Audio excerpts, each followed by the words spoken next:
자, 국민의힘에서는 어쨌든 한덕수 대행을 어떻게든 좀 이 무대로 끌어내고 싶어 하는 것 같습니다. 침묵하고 있는 한덕수 대행과 달리 국민의힘에서는 적극적으로 목소리가 나오고 있습니다. 일단 성일종 의원이 그 대표 주자인데 한덕수 대행께서는 시대의 요구를 외면하지 말아야 한다. 많은 의원들이 지금 출마를 촉구하고 있고 이러한 국민들의 요구에 응답해 주기를 바란다라는 목소리를 냈습니다. 그리고 박수영 의원도 마찬가지입니다. 자, 바보야 경제가 문제다 이런 얘기까지 내세우면서 지금 한덕수 권한대행의 등판을 반드시 이끌어내겠다는 그런 강한 의지를 박수영 의원은 여러 방법으로 지금 이야기를 하고 있습니다.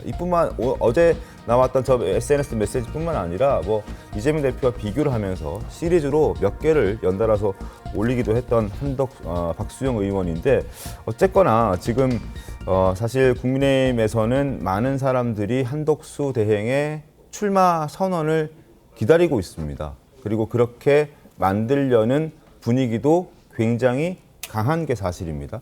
실제로 어제 오후 1시에 50여 명의 의원들이 서명한 출마 촉구 성명서를 발표하는 기자회견도 예정돼 있었습니다. 그러나 지도부에서 이걸 만류하면서 취소가 됐습니다. 그리고 일부에서는 신당 창당해서 우리 출마하자 이런 아이디어까지 나왔다고 하는데 이거 괜찮겠습니까? 사실 그거는 이제 정치적 상상력이 너무 나간 것 같고 국민의힘 의원들이 그쪽으로 이동을 한다거나 이제 그런 건 있을 수 없는 일이라고 생각을 합니다. 그러나 네. 이제 한덕수 차출론이나 한덕수 등판론에 대해서 얘기하는 거는 가능하고 그것이 이 정도까지 언론에서 언급이 됨에도 불구하고 침묵으로 일관하고 있다라는 거는 저는 정치권에선 침묵도 메시지라고 생각을 하거든요. 생각은 있으신 게 아닌가 고민하고 계시다 이런 생각을 합니다. 지금 만약에 전혀 생각이 없다면 보수, 자기가 몸담고 있던 진영에서 이런 혼란이 있을 거에 대해서 무책임한 게 될 수 있거든요. 빨리 교통정리를 해줄 필요도 있는데 네. 침묵이 길어진다는 거는 이런 상황에서의 여론조사 추이를 한번 보겠다는 거 아닐까 이제 이런 생각이 들고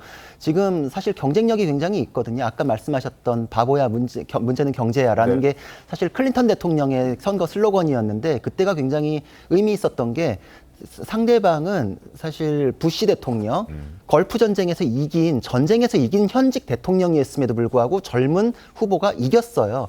그러니까 경제가 문제가 그렇게 크다는 거를 그때 전 세계적으로 각인을 시켰었죠. 그러니까 전쟁에서 이기고서 패배한 현직 대통령이 거의 없거든요. 그러니까 지금 상황도 이제 그거에 맞닿았을 때 관세 전쟁이나 이런 거에 대한 국민들의 불안감이나 경제에 대한 이슈가 굉장히 크다. 그리고 지금은 사실 진영 간의 맞대결로 정치에 대한 피로감이 너무 크고 새로운 아젠다를 담을 수 있는 그릇이 필요하다. 윤한 갈등이라는 것도 한덕수 중심으로 모이면은 이게 갈등이 그래도 봉합이 되지 않겠느냐. 이런 이제 희망들이 여러 가지로 섞여 있거든요.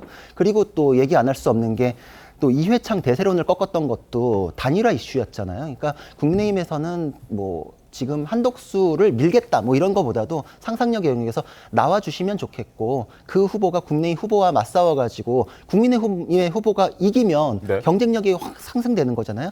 혼자 나왔을 때보다 분명히 상승되는 효과가 있을 것이다. 그러니까 지금은 보수 안에서 가장 우수한 후보를 뽑기 위한 과정으로서 얘기는 하는 것이고 불쏘시개로 쓰겠다 이런 건 절대 아니겠지만 누구든지 거기서 이기는 후보가 가장 강력한 후보가 될 것이라는 기대감 그런 거에 발로 아닌가. 거기에 한덕수 권한대행께서도 생각은 있으실 것 같다. 저는 생각에 아니면 아니라고 하셨을 것 같아요. 네. 그러게요.